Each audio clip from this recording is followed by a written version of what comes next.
Dito po sa panawagan, lumalakas po kasi itong online panawagan ng ilang mga OFWs na magkaroon nga po ng zero remittance bilang suporta po kay dating Pangulong Duterte. Ano po ang reaksyon ng inyong grupo po dito? Unang-una po, kailangan naming ilinaw na ano ba yung bakit ba nagkaroon ng Zero Remittance Day.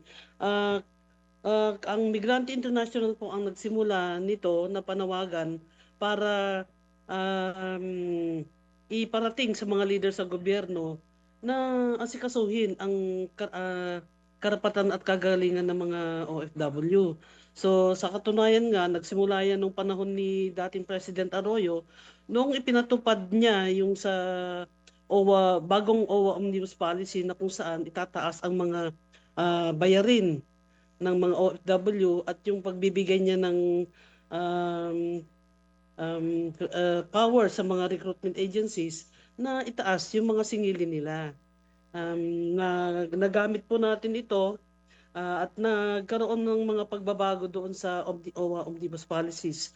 Pangalawa po, yung ginamit namin din ang zero remittance nung panahon ni dating President Noynoy, na kung saan gusto niyang itaas ang mga taxes doon sa mga balikbayan boxes na pinapadala namin sa aming mga pamilya.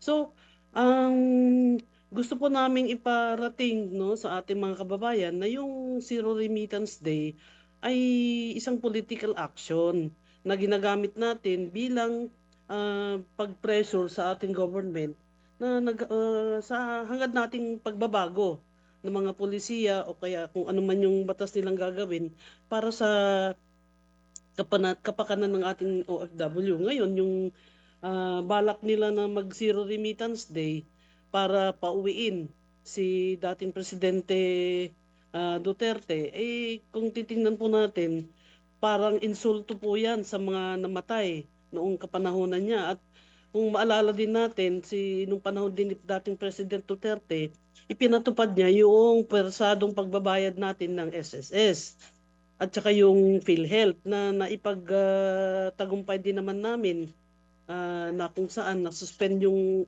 mandatory implementation ng ng PhilHealth at recently nakatanggap tayo ng balita na mula sa Supreme Court na dineklarang unconstitutional yung paniningil ng SSS sa paggamit ng OEC.